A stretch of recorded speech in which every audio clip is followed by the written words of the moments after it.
இதே மாதிரியான ப்ரேஸ்லெட் எப்படி மேக் பண்ணுறதுன்னு இந்த வீடியோ பார்க்கலாம். அதுக்கு என்னென்ன எடுத்திருக்கேன்னா, ஜெல்லி பீட் எடுத்திருக்கேன், ஹெட் பின், ஐ பின் எடுத்திருக்கேன், அந்த ஹேங்கிங்காக செயின் எடுத்திருக்கேன், சம்ரிங் எடுத்திருக்கேன், ஒரு சாம் எடுத்திருக்கேன், ஹூக் எடுத்திருக்கேன். இது எல்லாத்தையும் வச்சு எப்படி இந்த ப்ரேஸ்லெட் மேக் பண்ணுறதுன்னு பார்க்கலாம். ஃபஸ்ட்டு ஹெட் பின் எடுத்து ஹேங்கிங் ரெடி பண்ணி வச்சுக்கலாம். ஹெட் பின் எடுத்து லென்த்தாக இருக்கனால அதை கட் பண்ணி எடுத்துக்கிறேன்.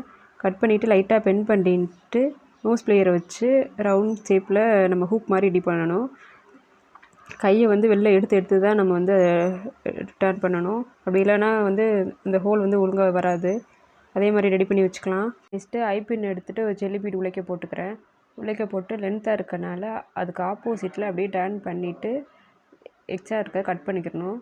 ஒரு 1/2 இன்ச் இருக்கிற மாதிரி டர்ன் பண்ணி இதே மாதிரி பென் பண்ணிக்கணும். பென் பண்ணிவிட்டு லூப் மாதிரி ரெடி ஆகிரும். 2 சைடு லூப் இருக்க மாதிரி இருக்கும்.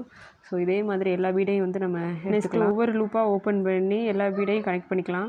கனெக்ட் பண்ணால் செயின் மாதிரி இருக்கும். நம்ம கையோட சைஸ்க்கு ஏற்ற மாதிரி நம்ம கனெக்ட் பண்ணிவிட்டு ஜம்ப்ரிங் எடுத்து ஒன் சைடில் வந்து ஹூக்கு ரெடி பண்ணி போட்டுக்கலாம். இன்னொரு சைடில் ஹேங்கிங்கும் சாம் போட்டு